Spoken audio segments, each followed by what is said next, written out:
They rise from the underbelly of the industrial city in decay. And what surface similarities there are between these kids and any kids you've encountered would vanish if you tracked them back into their home neighborhoods. The neighborhood is New York's Upper West Side, on the edge of Harlem. The kids are students at Booker T. Washington Junior High. Their test scores fail to meet most of New York City's minimum standards for education. But one teacher here is not concerned about test scores. There are a lot of very fine first-rate minds in here, but by my experience in this building, none of you have ever been taught the tools by which your mind can work easier on the information that you get from the outside world. John Gatto teaches 8th graders. Though he's been teaching in New York City schools for 28 years, he doesn't like schools, grades, or classroom tests. He's a different kind of educator. We concentrate on ideas and the structure of how people think. So memorizing things and writing it down on a test never happens in here at all. It doesn't happen once. You may have tests, but they won't have anything to do with paper and pencil. And just remember, a few minutes ago I said the play Julius Caesar is one of the important works of literature in the Western world. But if you don't remember a thing about Julius Caesar, and you begin to understand how to use these tools, you will have taken a giant step forward to being a powerful, independent human being. So let's very quickly... I came as an Ivy League graduate to grace the hallways of these shabby institutions, and then I was going to pass on and make a fortune somewhere else there. What I discovered was, in spite of myself, that from the unlikeliest raw material, if I was willing to listen, there would come this sharp flash of insight that was unmistakably genius. It would only come once, maybe only once in the whole year, maybe once in a month from one kid. Why would anyone want to know that? It sounds like a dumb thing to learn, doesn't it? Why? What's the most important part of the play? If the most important part of the play isn't in the long scenes, then Shakespeare was a bum as a playwright. That was discovered by a... I'm used to, okay, read pages 1 through 3 and memorize it and do the test. He teaches you how to use hypotheses, you know, and make an analysis. He teaches us the curriculum, what we need to pass the grade. Then what he'll think that we'll need later in our lives. Now, suppose you're going to Harvard University and you got to read 3 of these plays a week. Gatto thinks a lot about the rest of their lives and how to prepare them for it. What they learn in school, he says, has little to do with life, so grades and academic tests cannot measure their ability to succeed. The paper and pencil tests are, by themselves, some Frankenstein monster we've created.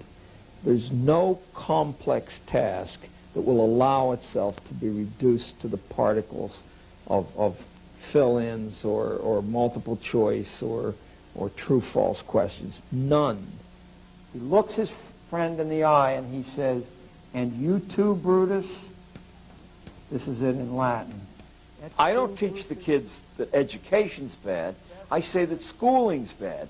Education is a personal thing. You develop your powers and your singularity to the utmost. But schooling is not education.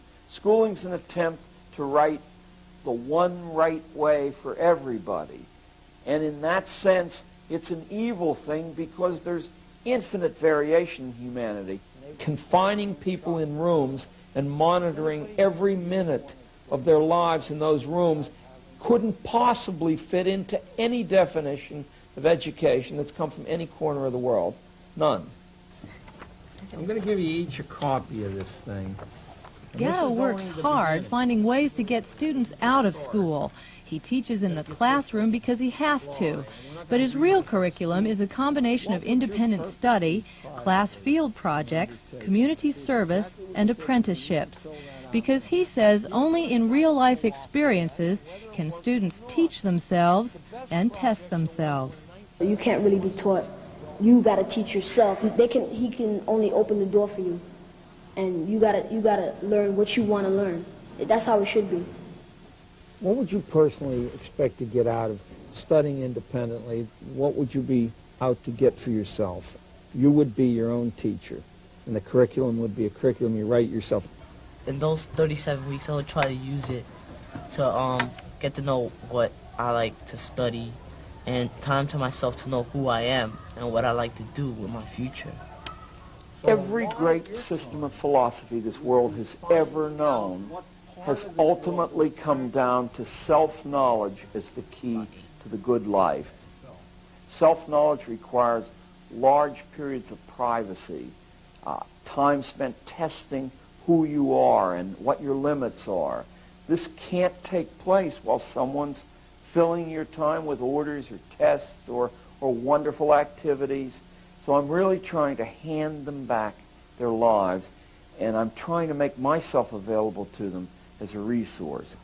All you need to do to get treated with respect by anyone in the city who's really worth spending time with is to show by your attitude that you're serious about your work. You don't have to show Gatto is giving these 13-year-olds license to spend every Friday out of school.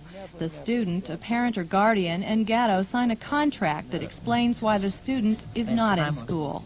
Raymond Jimenez is planning an independent project in commercial art. Do you have any background in art at all? Or what is, I know you have some, so what is it? Background in art? Commercial art, the idea of making images and I know possibly how making a living out of it. Well, you, if you remember, last year you gave a class about the way you advertise things, and I found that interesting. So I started looking at magazines, and I think I have it pretty much down how to make images for people. I might not be an artist, but I think I can make a pretty good image. Well, I would expect that some part of the study will involve you looking into the psychology of commercial art. All right, To do independent study, the students have to agree to several conditions. Okay, look at number 3. That I will write a brief account of each independent day's work and events. I don't want a paper, I don't want a book. I basically want a little diary entry saying, here's what I tried to pull off today and whether it worked or not. The best projects are ones where 19 out of 20 things don't work because you're really putting yourself at risk. You're going for some big picture that you guess might exist, and the 20th one that scores for you makes all the other 19 worthwhile. Okay. Now, if you agree to those 4 conditions in the middle of the page, sign your names right now and date it. And if you don't agree, talk to me about any one of these that you don't have a question about, that you may have a question about.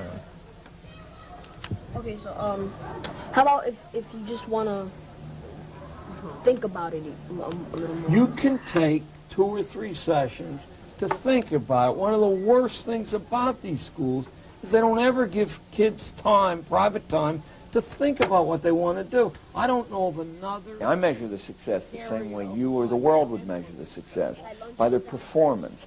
If someone can look me in the eye without shifting their gaze and tell me what they want and then persuade me in a convincing way, then they're certainly a good public speaker. Because of the difference in our ages, the difference in our culture. If they can move and swim like some noble fish through all environments and not be fearful or not carry a bubble of their own narrow past experience with them, then they're ready for a good, full life. Thursday and Friday are holidays. For World Monitor, I'm Ann Collier in New York City. I'm going to Cape Cod and then Pittsburgh, Pennsylvania, so if any of you want to ride along with me, hey, come ahead.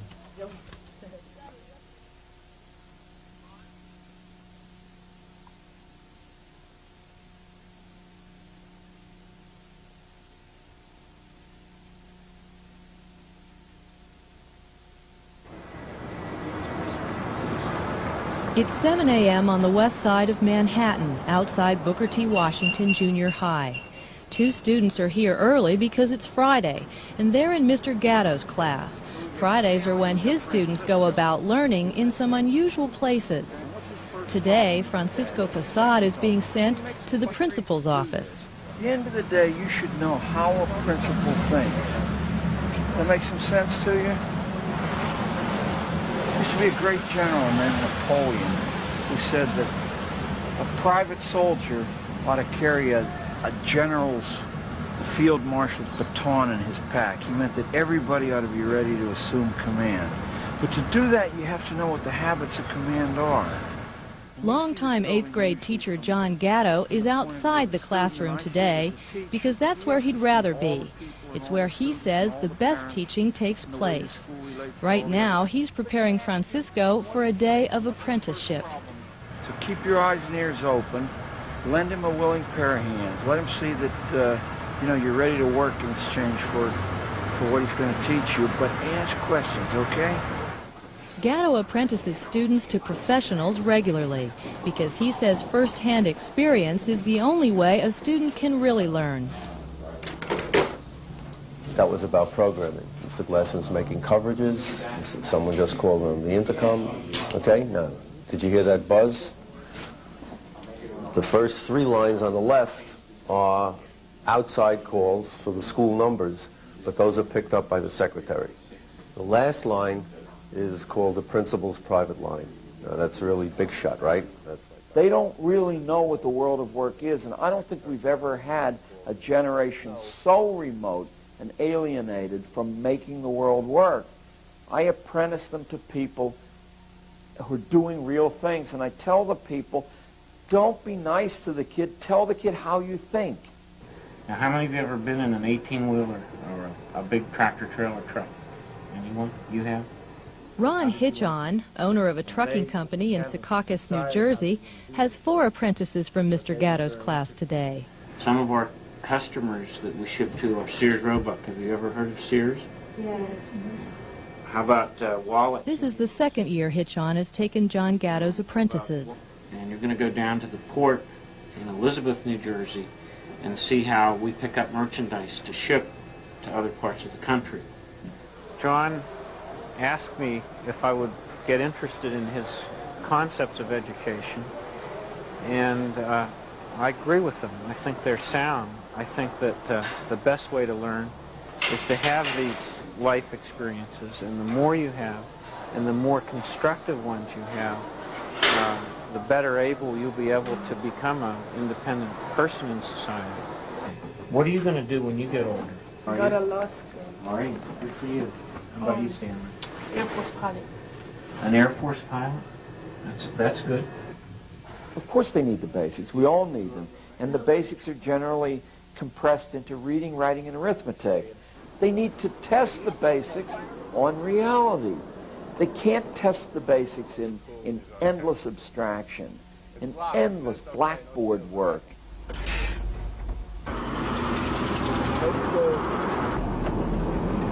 All right, ask away. What do you want to know? Do you like driving a truck? Not this one. I want to drive something like that over there with a sleeper in the back and go over the road far, California and stuff like that. You have to be big to drive a truck. Huh? You have to be kind of on a tall, big side. Why? No, you don't. There's a lot of women drive trucks. I'm surprised how many you see, Cement trucks, dump trucks, everything. If you were married and your wife drove a truck, would you mind? Would I marry her? Would you mind? Oh, would I mind? Yeah, why not? She's working, right? Sounds good. What are you learning about making a living? That it's not easy at all. That you have to really be out there. So you gotta know people and stuff like that. That's a whole lot.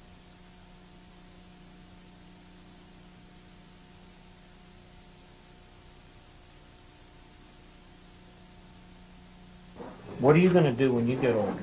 Go to law school. All right, good for you. How about you, Stanley? Air Force pilot. An Air Force pilot? That's good. The truth is, I believe the word adolescence, teenage, these are junk words.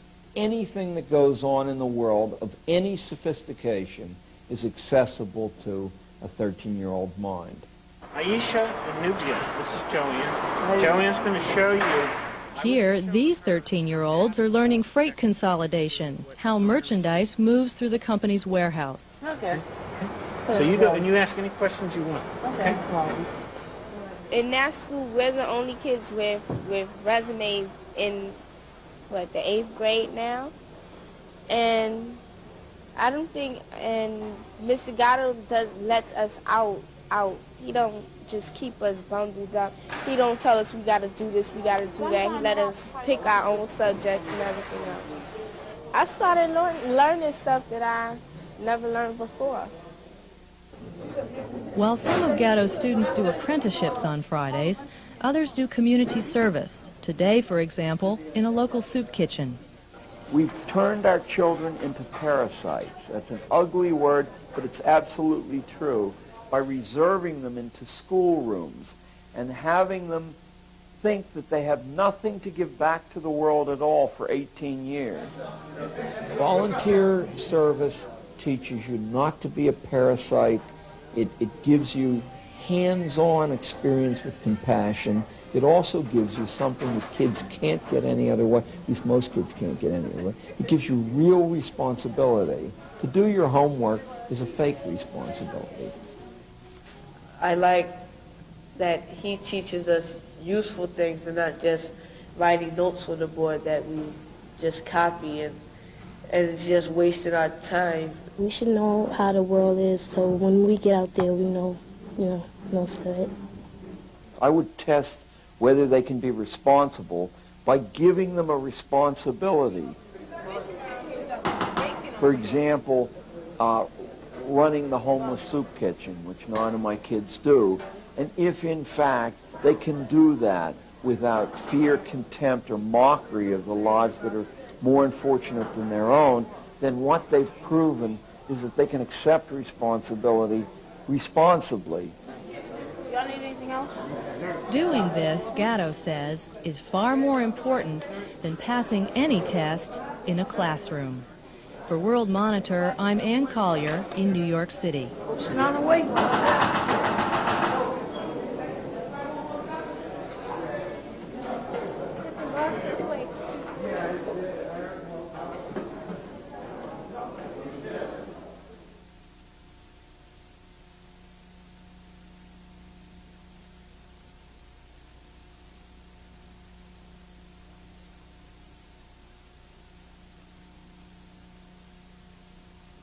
But let me give you a second hypothesis, and then a third, and then what marks the urban experience for 10 or 15 years has been a tremendous disintegration of ties so that they're not close to themselves, they're not close to each other.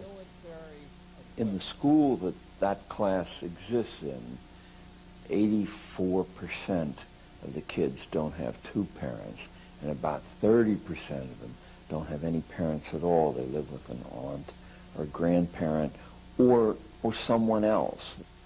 For more than 20 years, 8th grade teacher John Gatto has been trying to compensate for what is missing in his students' lives. I came as an Ivy League graduate to grace the hallways of these shabby institutions, and then I was going to pass on and make a fortune somewhere else. Just a little. What I discovered was, in spite of myself, that from the unlikeliest raw material, if I was willing to listen, there would come this sharp flash of insight that it was unmistakably genius. It would only come once, maybe only once in the whole year, maybe once in a month from one kid. Wesley Stevens might be that one kid this month.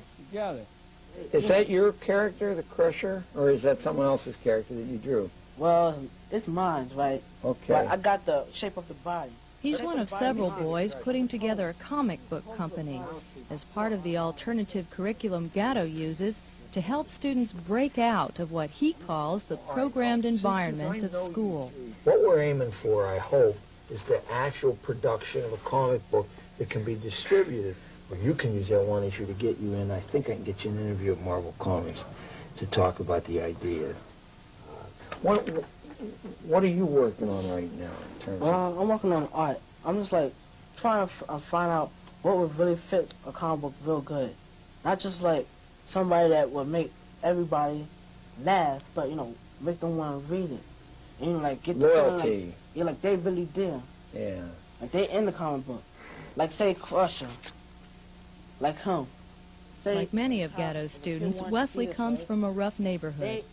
Wesley was introduced to me because he was absent for 4 of the first 5 days. He was assigned to me, and he said, I have to testify in a murder trial. He says, I'm really worried because I'm afraid they'll come and get me or get my family, but they're always shooting somebody on the street outside, and I saw the last one. I'm going to ask you, what particular aspect of you, is this yours? Yes. When he teach, he makes, you know, teaching a way kind of fun. And when he teach, it gave me, I learned some stuff. What this is a collection. Gatto teaches his students to question what they're taught in school, including the importance of grades and test scores. Many of his students score well below their grade level on standardized tests. The control mechanism that's imposed on schooling by these nationwide examinations is horrific.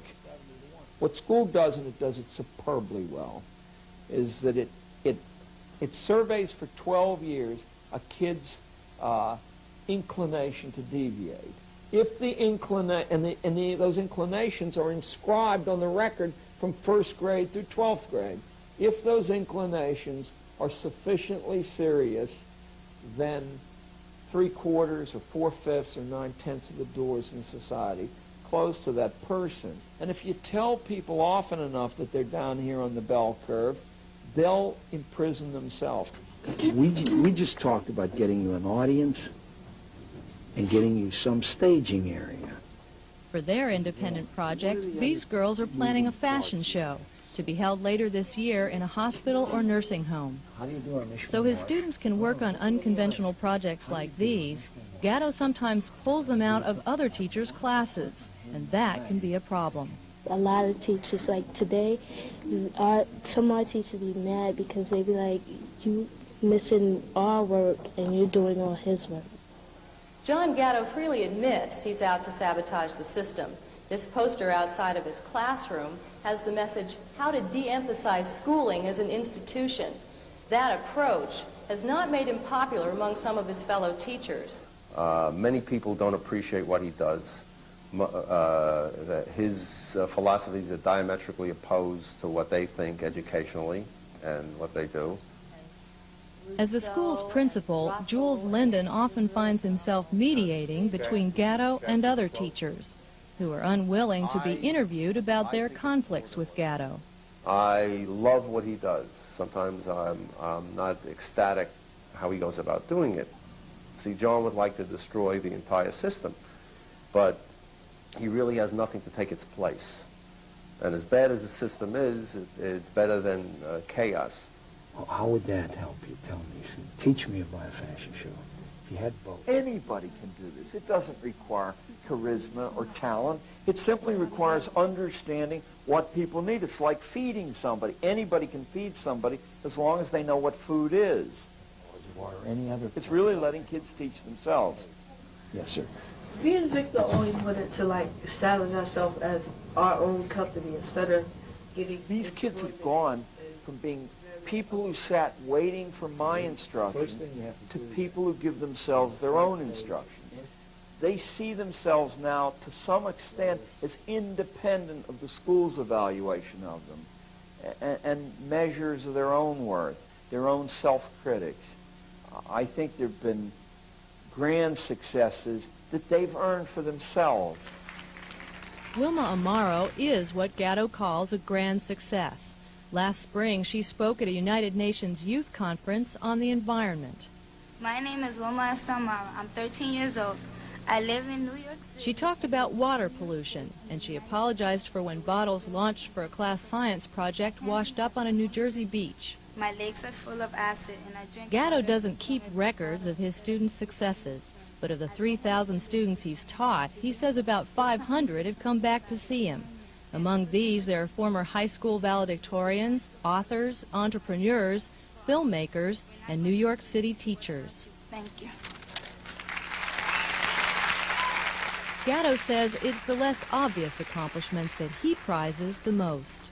I was always pretty much independent, but I would never put on a more serious face around people. I would just always be more joking and not doing the right thing. Not to say doing the wrong thing, not doing the right thing. But I have learned to be more control of myself when I am doing independent work. Well, one time I wasn't reading so well. He told me every night. He even stuck a book out for me. It was very nice for me to read, and I understand it. It taught me, like, everything of reading. I learned more better. I might not understand wrong words when I see them right at first, but after I see them for a while, I understand it, and I know what it means. So he taught me kind of a lot. These 8th graders are different from those in the past, facing different pressures at home, in the streets, at school. But Gatto says they can always learn to question what they're told, to respect themselves, and to reach beyond the limits that school imposes. For World Monitor, I'm Ann Collier in New York City.